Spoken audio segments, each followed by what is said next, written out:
За үзэгчдийн цаг мөчийн мэндийг хүргэе. Студиуд ирсэн дараагийн зочин. За энэ удаад бид бас өөрийн салбарын гэж тодтогж болж байна доо. За Монгол Улсын соёлын гавь цэцгэлтэн сэтгүүлч Авиан Баатар хоёр гэдэг хүнтэй. За яг нийгмийн өнөөдөр өрнөж байгаа үйл явдалд бас үнэлт өгөлт өгөх байдлаар ярилцсан гэж бодож. Та бол одоо үндсэндээ миний мэдхийн сүүлийн 20-од жил. Бараг 20 гаруй жил юм уу? Тийм байна. Яг л энэ улс төрийн нөхцөл байдлыг л ажиглаж, түүнд анализ хийж, дүгнэлт өгч ингэж ажиллаж штэ. Одоо сонгуул нэг сарын дараа болох нь. За сонгуул нэг сарын дараа болох гэж чинь гэхээс илүү ер нь ямар нөхцөл байдалд явах юм бэ гэдэг нь их тийм сони юм байна штэ. Таны одоо зурж харж байгаагаар яаж ажиглагдаж байгаа юм? Үндсөөл өөрчлөгдсөн. Тэгсэн. Үндсөөл өөрчлөгдөн гэдэг бол хувьсгалын дайтай үйл хэрэг. Ер нь хувьсгал гэдэг бол үндсөөл өөрчлөлийг хэлж байгаа шүү дээ. Коммунист хувьсгал бол нийгэм өөрчлөлт гэдэг тийм. 92 онд хувьсгал хийсэн. Гэхдээ тэр зах зээлийн эдийн засгийн хүндрэлтийн нөгөө жам ёсны зам руу орлоо гэж байгаа шүү дээ. Буцаад ийм хувьсгал болсон. За тэрнээс хойш нийгмийн өөрчлөлт шинжилт товт яригдж эхэлсэн. Шилжилтийн үе гэж бид нар томьёолдог. За энэ үед олон туршилтууд хийгдлээ. Шилжилтийн үеийг хязгаар дуусгахын их олон юм яригддаг байлаа. За ингээд үзэхээр одоо тус сонирхолтой үе. 1992 оны үндсэн хуулиар 76 гишүүнтэй байна гэсэн энэ тогтолцоогоор парламентаа энэ тогтолцоогоор явсан. Дунд нь нөгөө нэг сонгуулийн систем солих бол дотоод асуудал тий. Ганц сонирхол одоо үндсэн хууль өөрчлөгдөд 126 гишүүнтэй болно гэдэг бол баг хувьсгалын дэний өөрчлөлт хийж байгаа. Тэгээ энэ өөрчлөлтийг ард түмэн хүлээж авч мэдрээгүй байна. Улс төрчид нь ч яваагүй байна.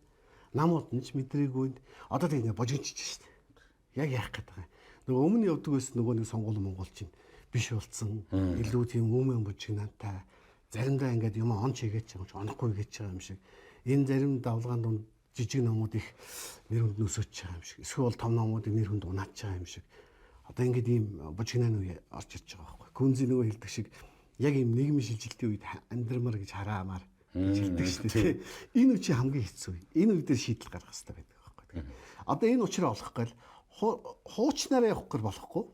Шинээр явах гэр мэдэхгүй. Тэгээ нэг юм божигнан үед ингээд ороод ирлээ л дээ. Тэгэхээр энэ бол яг ажиглагчдын хувьд бол сонирхолтой үе. Хоёрдугаар энэ чинь түүхийн бас маш сонирхолтой үе шүү дээ.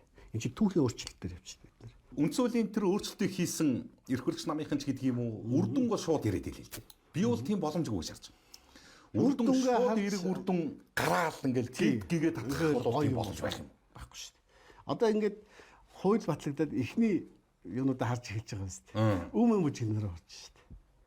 Тэ?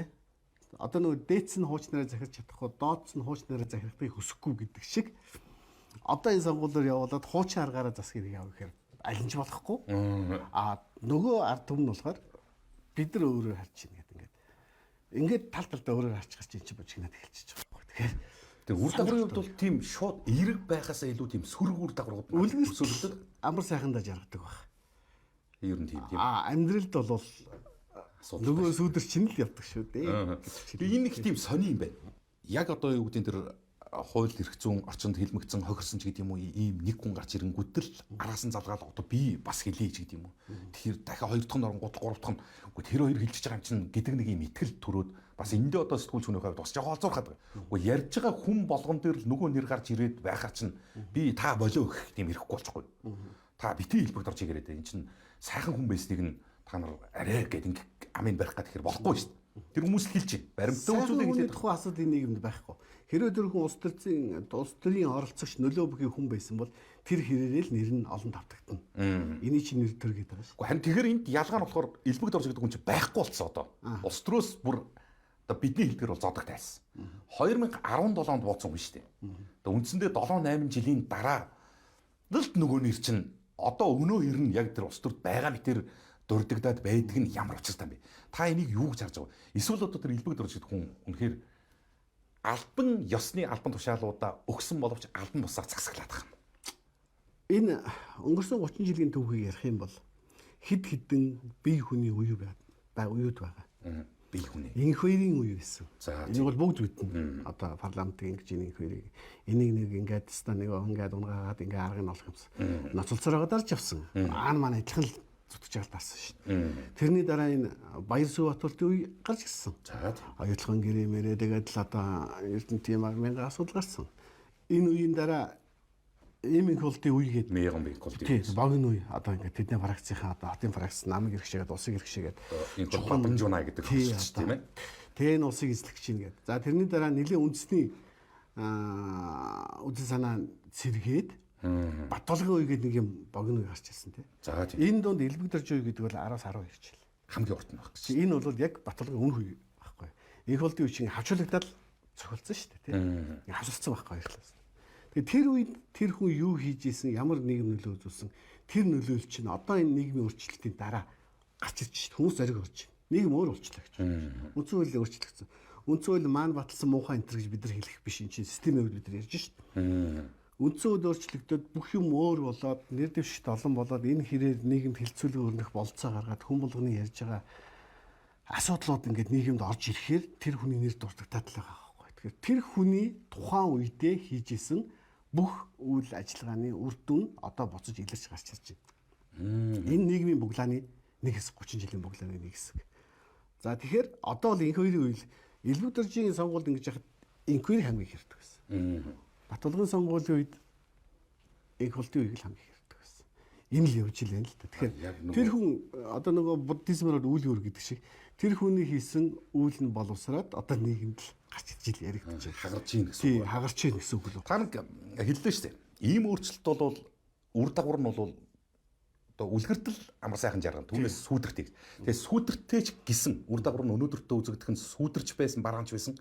Энэ өөрчлөлтийг хийх л ёстой байсан юм. Хийх л ёстой. Өвдөлтөд ч гэсэн энийг хийх ёстой. Бид юу хийхгүйгээр яатсан байсан юм. Үнэхээр тулцсан юм. Чи коммунист нийгэм биш тийм үү? Гэхдээ бүр том коммунист нийгэм ч гэсэн асуудал байдаг.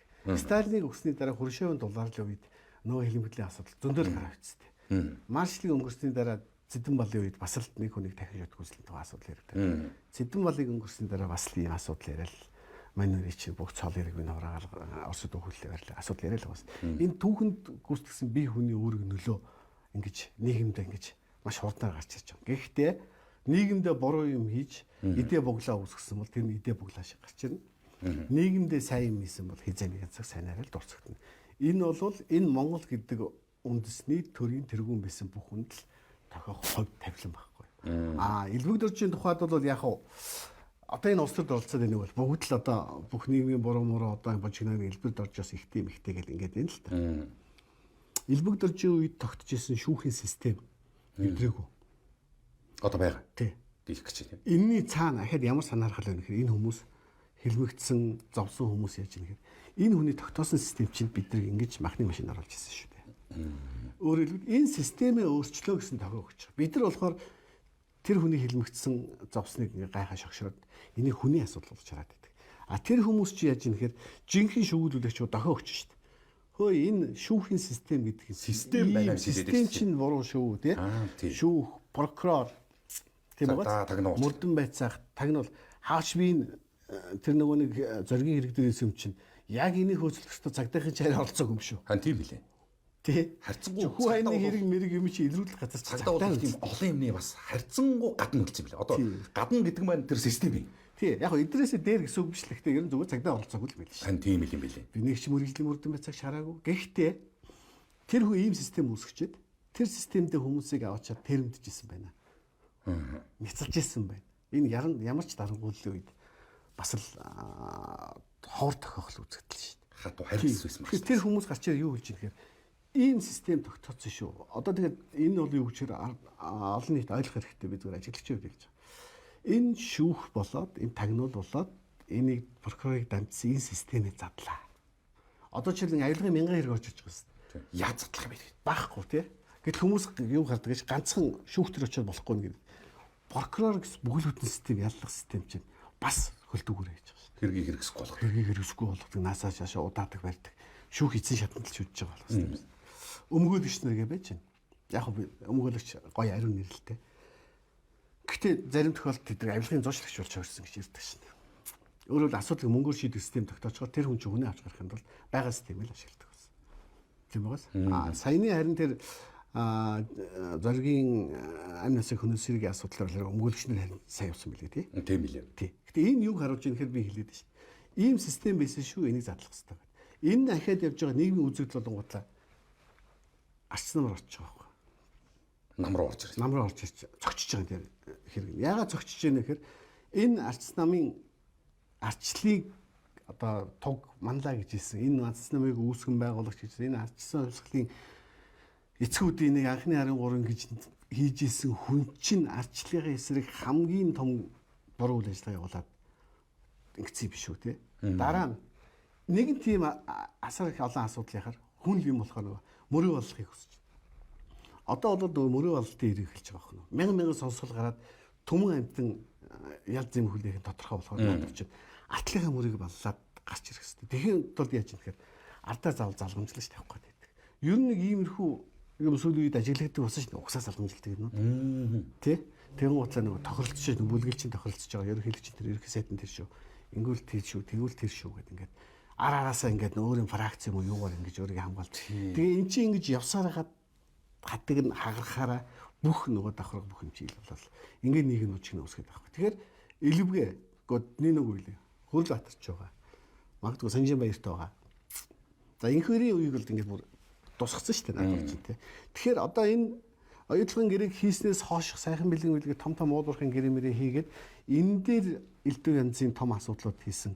Эннийг зохион бүтээж хийсэн хүмүүс чинь одоо нөгөө араас ирэх ялц юмээс хамгаалахын тулд алталтаа заавал ингэж Залгамжаа. угсаа залгамжил хийх гэдэг байна. Ингэж л хамгаалдаг улс төрд. Одоо дараагийн өөр үеийн хүмүүс улс төрчид гарч ирэх юм бол өмнө үеэс шал өөр зэтгэдэг. Ингэж болохгүй. За ингэж засаглдаг юм. тэгмээр байна. Тэгтэл одоо энэ сонгуулийн тогтолцоо чинь тийм бидний хүсэж байгаа тэр үе гарч ирэх боломж нь байгаа юм. Харин тэр үе нь баригдчихаар дараа үе нь өмнөх үедээ баригдчихаар энэ юм чинь үргэлжлэнэ гэсэн үг. А дараа үе нь өмнөх үеэ эсэргүүцэж гарч ирвэл энэ цэвэрчлэнэ л гэсэн үг байхгүй. Өөрөөр далайн хавлгаш шиг юм шүү дээ. Тэгэхээр энэ арчил бол гажуудахтай гажуудаад тэрийг нь застгаараа засаад явах хэрэгтэй. Энийг засч чадвал бид нар хөгжин, засч чадахгүй бол байхгүй болно гэсэн үг шүү дээ. Тийм учраас энэ засварт хийхдээ тэр засварын гол цэг нь арчсан гэж бодож болохгүй. Энэ арчсан чи өөрөө энэ арчсан нэгийн доторх ердийлэх сегмент шүү дээ. Байсан байгаагүй явна арчил. Энэ бол бодит байдал. Арчсан байсан байгаагүй явна. Явна. Маань байсан байгаагүй явна. Адилхан. Тэгээ босод намууд байсан байгаа ч гэсэн явна. Өөрөөр хэлбэл энэ арчилч өөр ингээд манай энэ зөвхөндөрлөх зам ёсны зам, манай монголчуудын өөрийнх нь зам ёсны зам болчлаа энэ цаашдаа явна. Одоо бидний ардчлалд засах гажууд байна уу? Зөндөө байна уу? За энийг засах ишүүгийн асуудал. Энэ хууль зүйн тогтолцооны асуудал ямар асуудал. Одоо энэ чинь энэ хэрэгтэй кейсээр гарч ирээд ингээд юу ягууд шүү дээ. Ингээд лугшаад шүү дээ. Өө эн чинь өстө засах мангар том асуудал биш. Энэ хэсэгт нэг хавдар үүсэж байна. Тий үүсэж. Нөгөө нөөцний хулгай асуудал. Задлцсан ингээд одоо ингээд шалхан задгаа байгаа. Эдийн засвараа байж лээ. Энийг яг хөгжлийн банк Монголд өгсөн бизнес онгол хайцсан. Жинхэнэ бизнес гэж байгаагүй юм байл шүү дээ. Дөрөөс мөнгө хусаал тэгээ тэрийг өөрийгөө баян гэж тооцоно бизнес л гэж боддог байсан байл шүү дээ. Тэгэхээр энэ сонгуульд ер нь за Монголын улс төр нийгэм одоо эдийн засгийн ер нь бүхэлдээ энэ улс орны эрх ашигт ямар үүрэг гүйцэтгэх сонгуул вэ? Яг эргэлтийн түүхэнд яаж үлдэх бол юм? Эргэлтийн гарааны цэг дээрх сонгуул юм л та. 90 онд улс төрийн хуучин товчооны гишүүдийг бүгдээрнгийн хус чаяад хэрэгийг шалгасан гэд тусгаарлаж ягаад хийцэн гайгүй болсон. Одоо саяны сонгуульд чил яавал айтайхан болох байсан бэ гэвэл нөөцний хулгайч энэ хуучин авилга хэл ахуул явсан Элбэгдэр зүү батулд сахад бид бүгдээрнгийн хэрэгийг тусгаарлаж ягаад хийсэн болов сая том айтайхан шилжилт болох байсан баг. Гэтэл ийм болцсон байхгүй.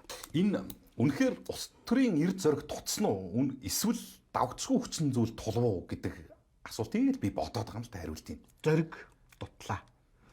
Ер нь улс төрч хүн бол би баддаг ер нь зоригтой байх хэрэгтэй байл. Гэтэ буруугаар ашигладаг зоригтой хүн байсан түрүү чи би зэрэг ярьдаг элементарч гэдэг юм л дээ. Одоо бол Монголд арчил бол үнэт зүйл мөн үгүй л мөн. Энэ бол нэг намын юм биш. Монголын ард түмний юм чи. Энэ бол Монгол улсын үндсэн хууль. Үндсэн хууль бид чи өөрсдөө яриад нийгэм гэрэн шүү. За энэ замаар явъя гэж тогтцсон хууль шүү. Тэрнээс нэг хаан ингээгүй, дээрээс загаагүй байхгүй бид нар өөрсдөө байсан. Одоо энэ дүрм дотор л яг тэр дүрмийнхээ дагуу тоглох тухай асуудал байна шүү. Тэгэхээр дөрөв арчны асуудлыг ярьж байгаа нь дүрмийг л мөрдий гэдэг шүү. Тэгээ арчлалын чинь тэгээд амин сүнс нь өөрөө зөвлөлдөх байгаа юм л да. Зөвшөлдөх, оролцох, оролцох, нөлөөлөх. Энд чинь арчил авах. Тэрнээс тулгын хүлээлгэх нэг нь заавал давуу гэж нөгөөх нь хучин дарах асуудал байхгүй. Маш баярлалаа. Сонирхолтой л яриа. Зөвхөн миний хувьд бол бас нэг чихонгон гэдэг шиг юм бол нөхцөл байдалд ингэж үнэлтүүлэлтийг өгдөг байх нэ гэдэг. За ингээд Улаанбаатарын сонин өнөөдөр сонирхолтой байлаа. Хамт байсан та бүхэнд баярлалаа.